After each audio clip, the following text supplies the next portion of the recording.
Now be kind, be soft, be vulnerable. They tell you that being weak is good, that being passive makes you noble, that rejecting your strength makes you better, more enlightened, more evolved, more accepted. But have you ever asked yourself, who benefits when men become weak? This isn't an accident. It's a psychological operation, a slow, deliberate poisoning of the male mind. They want you defenseless, directionless, and dependent, because a weak man is a controlled man. This is dark psychology at work, manipulation. So subtle you don't even see the strings pulling you. They use shame to make you doubt your instincts. They weaponize guilt to make you apologize for your ambition. They push narratives that glorify weakness, all while ensuring that the strong, the driven, and the independent are labeled as dangerous. Ask yourself, when has a weak man ever been respected? When has passivity ever built anything worth remembering? The world doesn't honor the weak. It devours them. In this deep dive, we expose the truth behind the weakness propaganda, who's pushing it, why they do it, and how you can break free before it's too late. Because the moment you wake up is the moment you take your power back.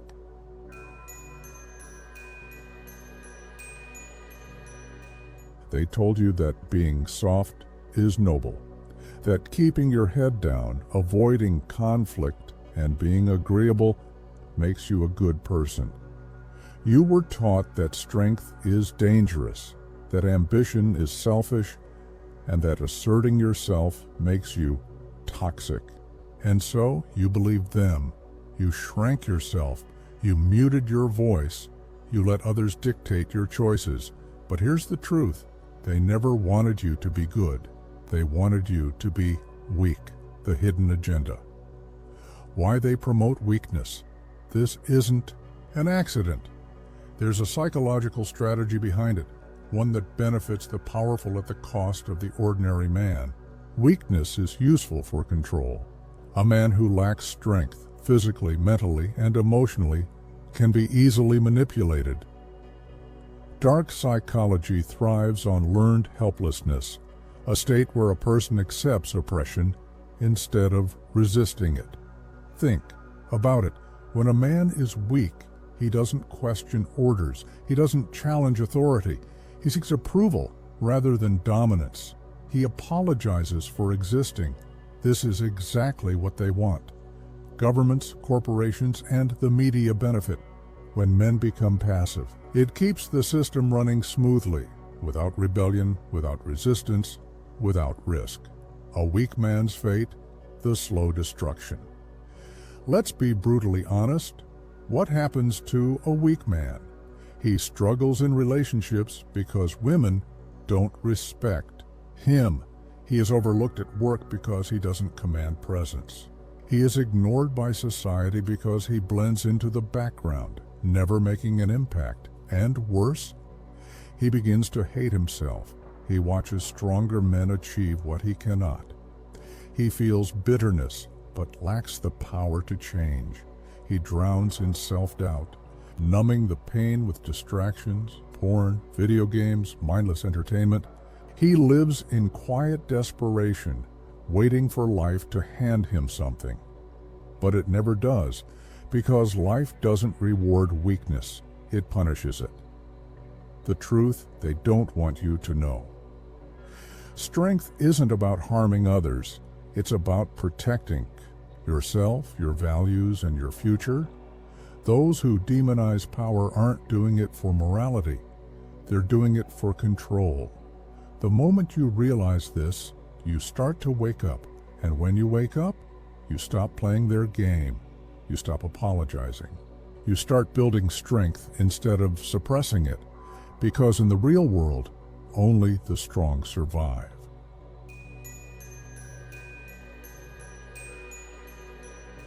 Weakness in men isn't natural, it's programmed. Society, media, and institutions shape men into passive, compliant individuals through psychological conditioning.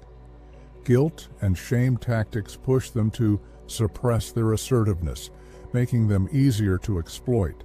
The weaker the man, the stronger the control over him. Imagine a young boy full of energy and curiosity. He's adventurous, loud, and competitive, traits that should be nurtured into strength. But from an early age, he's told to be nice, sit still, stop being aggressive. He notices that when he asserts himself, he is punished. When he complies, he is rewarded. This is operant conditioning, a psychological technique used to shape behavior. Schools, media, and even well-meaning parents reinforce passivity as virtue, slowly breaking his natural instinct to stand tall and take charge. Over time, he learns that obedience is safe and strength is dangerous. Fast forward 20 years. That same boy, now a man, hesitates to take risks, fears confrontation, and avoids standing up for himself. He follows orders without question, seeks validation, and plays life safely, all because he was trained to be weak. Weak men don't just appear out of nowhere, they are engineered through guilt and shame, two of the most powerful weapons in dark psychology. Society tells men wanting power is selfish. Being dominant is toxic. You should feel guilty for being strong. A man who dares to take up space, be competitive, or strive for greatness is shamed.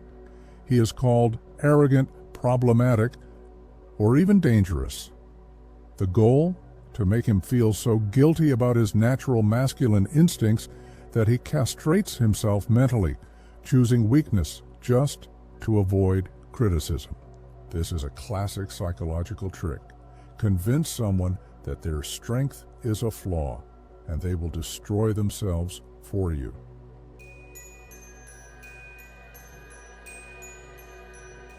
Society is systematically erasing traditional masculinity by demonizing strength, discouraging ambition, and removing strong male role models.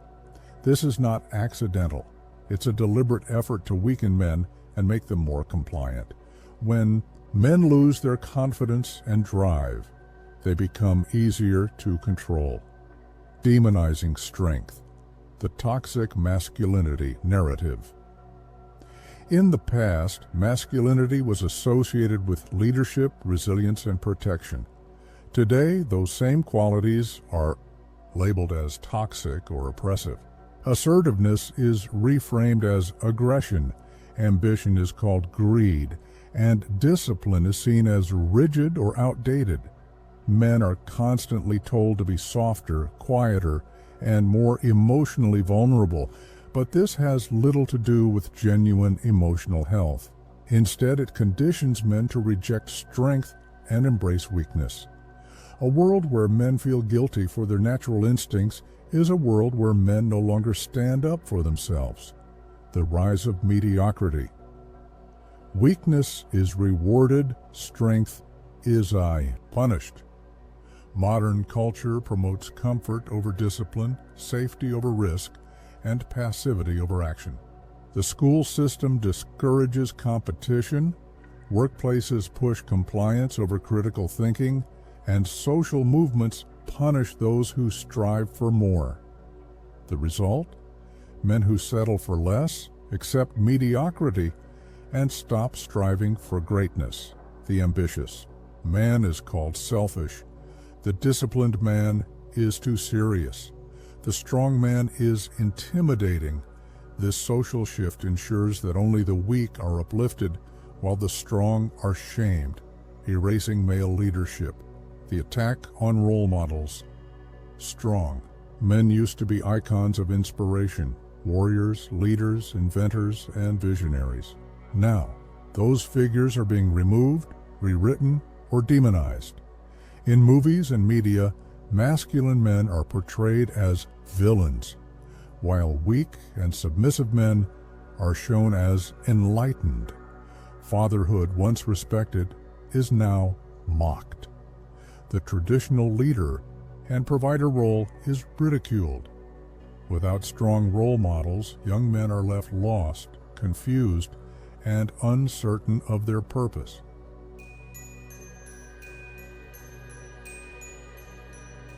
The story you are told about masculinity is a fabrication, a carefully crafted narrative designed to weaken you. Strength is rewritten as oppression, resilience is called toxicity, and ambition is demonized as greed. The more men believe these lies, the easier they are to control. How they rewrite history.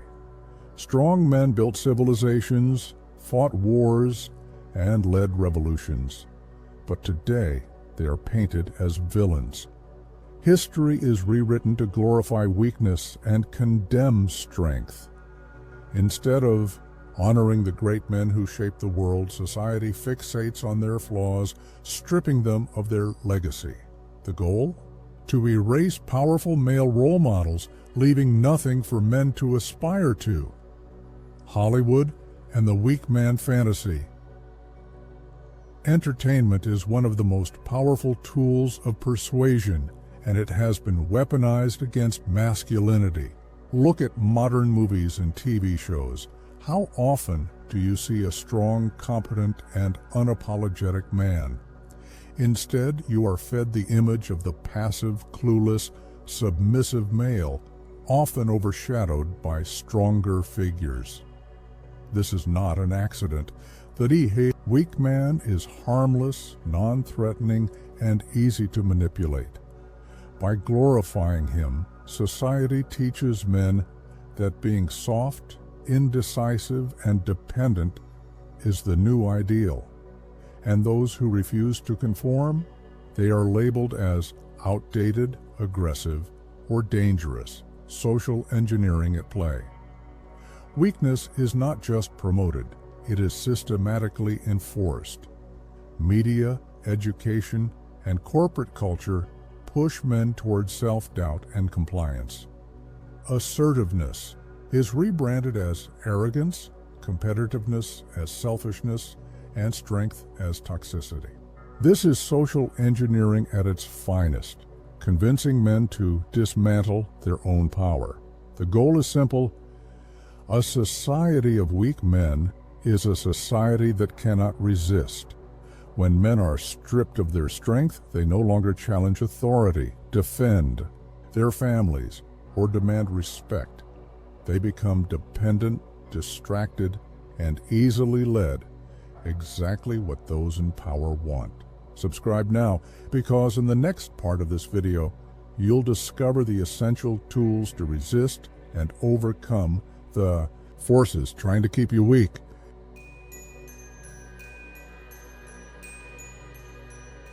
Weakness is not just a personal flaw, it's a slow poison that erodes every aspect of a man's life. When men abandon strength, they face career stagnation, relationship failures, and a complete loss of respect from society. Weak men are invisible, disposable, and easily controlled. A man without strength, mental, emotional, and physical, becomes a liability both to himself and to the world around him. He is overlooked for leadership, rejected by women, and ridiculed by his peers. He is not feared, not admired, and worst of all, not even noticed. But the damage doesn't stop at the individual level. A society filled with weak, passive men is a society in decline. History has proven this time and time again, when men become soft, nations crumble. Without strong leadership, discipline, and resilience, chaos takes over. Weakness invites exploitation, disorder, and ultimately, collapse. This is why weakness is promoted as a virtue, because it makes men easier to control, manipulate, and discard. The modern world doesn't need strong men, it needs obedient, docile workers who won't question the system. And the moment you accept this programming, you lose everything: your power, your potential, and your legacy. The truth is brutal. Weakness breeds suffering, while strength commands respect.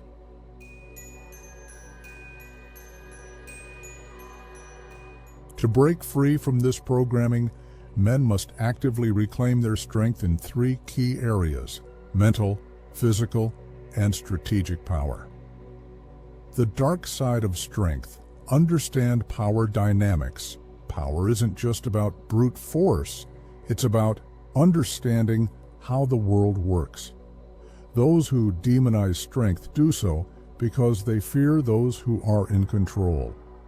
This is why powerful individuals, whether in business, politics, or personal relationships, always seek to manipulate or weaken others. The reality is this: if you don't claim your power, someone else will claim it over you. That's why it's crucial to develop emotional intelligence, recognizing manipulation and refusing to be a pawn control over your reactions.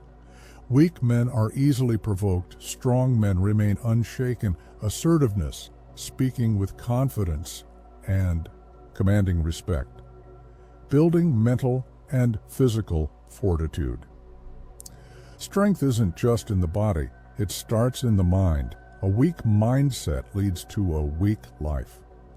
The world tells you to be soft, to give in, to let emotions dictate your actions. This is a trap. To reclaim your power, you must master discipline, train your mind to push past discomfort, develop unshakable confidence, stop seeking validation, and build internal self-worth. Train your body. Strength is both mental and physical. Weak bodies breed weak minds. Every strong man throughout history, from warriors to leaders, understood one thing: physical training is mental training.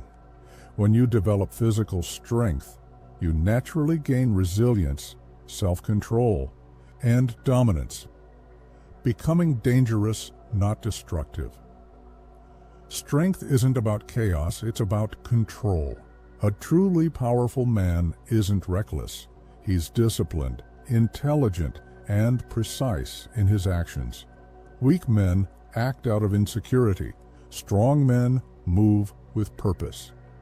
This means knowing when to fight and when to walk away. True power is in choice, commanding. Respect without seeking approval. People respect strength, not people-pleasing, mastering self-control. Power without discipline is self-destruction. The world wants you to believe that masculinity is a problem. The truth? A world without strong men collapses into chaos. Final message: take back your power. The weak man waits for permission to be strong. The powerful man takes responsibility and builds himself up physically, mentally, and emotionally. The question isn't, should I become strong? The real question is, how much longer will I allow myself to be weak? If this video resonates with you, hit that subscribe button and take the first step toward reclaiming your strength. Thank you